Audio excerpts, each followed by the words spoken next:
Hello, welcome back to my YouTube channel. सुबह होते ही होने लगी बारिश। 6 बजे से बारिश हो रही थी, लेकिन बारिश रुकी है कोई 11:30 बजे जाके। लेकिन जब हम उठे तो भाई बारिश हो रही थी, तो आंगन हमारा खुला हुआ है, तो जाहिर सी बात है अगर हम मुँह धोएंगे तो गीले हो ही जाएंगे। उसके बाद में हमारी चाय तैयार थी, तो हमने सबने नाश्ता करा मिल के। उसके बाद हमें कहीं जाना था, तो हमने फिर सोचा लो कुछ और कर लेते हैं। तो फिर मैंने हमारे यहाँ ना लेफ़्ट ओवर राइस रखे थे, तो हमने सोचा ला उसका ही कुछ बना लेते। मैं लाई थी शेज़वान का फ्राइड राइस मसाला। तो उसके बाद में हमने फिर ये बनाया, तो उसके मैं बहुत आराम आराम से बनाई थी, क्योंकि मेरा ये फर्स्ट टाइम था। मुझे नहीं पता था इसका टेस्ट कैसा होगा, ये मसाला इसका कैसा निकलेगा। मैंने फ़र्स्ट टाइम ये मसाला यूज़ करा, फ़र्स्ट टाइम में फ़्राइड राइस बना के खाए हैं मैंने। मार्केट वाले भी नहीं खाए आज तक। तो भाई अल्लाह भरोसे में बनाने बैठी थी, तो मैंने तेल डाला, ज़ीरा डाला, उसके अंदर प्याज, टमाटर और खीरा, बस ये 3 चीज़ें सब्जियों में थी, तो मैंने यही चीज़ें डाल दी। ढक इसलिए दिया ताकि भाई तेल ना उड़े, क्योंकि मुझे तेल के उड़ने से बहुत ज़्यादा घबराहट होने लगती है। उसकी जो छींटें आती है ना, तो भाई बहुत ही ज़्यादा मुझे उससे घबराहट होती है। इसलिए ज़्यादातर मैं चीज़ें अगर बनाती भी हूँ खाना, तो मैं बंद मतलब ढक के ही बनाती हूँ, ऐसे एकदम खुले पे नहीं डालती हूँ, क्योंकि तेल बहुत ही ज़्यादा उड़ता है। फिर ये बहुत अच्छे से बिल्कुल बुझ गए, गलने लगे, तो मैंने फिर इनको खूब चलाया इनमें, मतलब बहुत अच्छे से इनको फ्राई करा था कि ये फ्राई करते करते ही तीनों ने तेल भी छोड़ दिया और ये बिल्कुल गल चुके थे। मतलब कच वाली चीज़ नहीं बची थी। मतलब मुँह में जब इंसान खाएगा, चबाएगा, तो उसके अंदर एक कच्चापन रह जाता है, तो इसमें कच्चापन नहीं आ रहा था, बहुत अच्छे से गल गए थे, क्योंकि इसमें पानी तो डालना ही नहीं था, तेल में इनको गलाना था।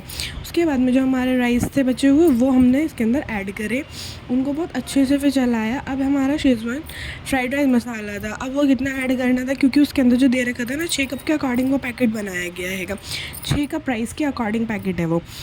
तो भाई इतना तो था भी नहीं, 2 कप राइस था हमारे पास में, तो मैंने उसमें सिर्फ 2 चम्मच, वो भी डरते डरते डाला था कि कहीं ज़्यादा तीखा ना हो जाए, पसंद नहीं आए, तो इसलिए। अब मैंने खैर इसको डाला, फिर मैंने टेस्ट नहीं करा, लेकिन हाँ मैंने इसको 2 चम्मच आराम से डाल के खूब बढ़िया करके भूना। जब इसने बहुत अच्छे से तेल छोड़ दिया और ये लगने लगा, तो मैंने फिर उसके बाद में इसको फ्लेम ऑफ करा। उसके बाद मेरे को बनानी थी चाय, क्योंकि बिना चाय की ये चीज़ें नहीं खाने वाला कोई भी। मैं चाय नहीं पीती हूँ, लेकिन मेरे यहाँ जो और हैंगे ना, वो चाय ज़रूर से पियेंगे ही पियेंगे। तो बस उसके बाद में मैंने फिर चाय रख दी। अब चाय रखने के बाद में अब उसका इंतज़ार होता है खौलाने का। मुझे खौलाने में बड़ी वो होती है, इतनी देर लगती है कभी कभी।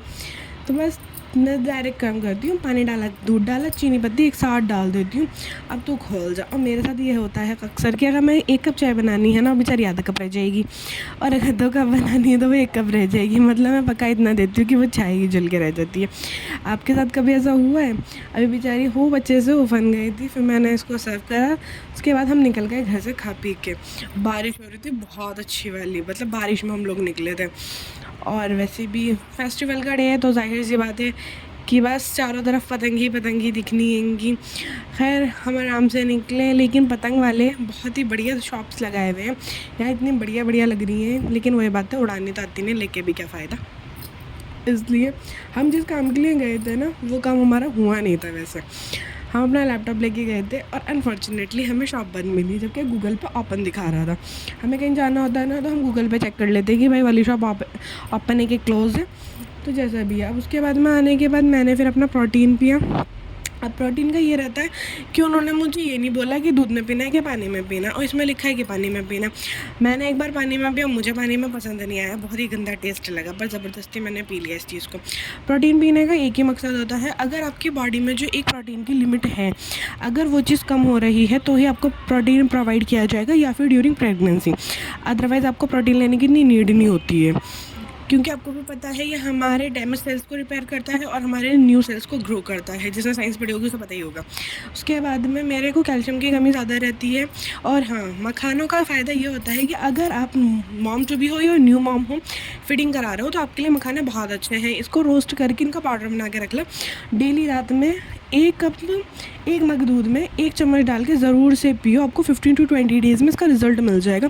मिल्क सप्लाई भी बढ़ जाएगा, कैल्शियम भी पूरा रहेगा, आपकी हड्डियों में दर्द भी नहीं होने का है, और आपको मतलब थका थका सा लगता है ना कैल्शियम कम होने की वजह से, तो वो चीज़ ख़त्म हो जाएगी, क्योंकि इसके अंदर फाइबर भी होता है, तो आपका डाइजेशन भी अच्छा हो जाएगा। कैल्शियम होता है तो आपकी हड्डियों के लिए अच्छा हो जाएगा, तो इसलिए इसका सेवन ज़रूर से करें। तो हम तो ये ज़रूर से ही लेते हैं। इसको अच्छे से रोस्ट करना होता है, घी में डालना जिससे जल जाओ, बस इसका तेल में मत करना। उसके बाद इसका पाउडर बनाओ और अच्छे से बना के रख लो। हम एक मग में डालते हैं और उसके अंदर दूध डालते हैं और आराम से इसको कंज्यूम करते हैं। तो हमारा ये मतलब हमें ये बहुत ज़्यादा फ़ायदा करता है और ये डॉक्टर रिकमेंडेबल है, एज़ इट इज़ अपने आप उठा के नहीं बनाया कुछ भी। तो आप करना चाहो तो कर सकते हो, जो फीड करा रहे हैं उनके लिए मैं बहुत अच्छा है।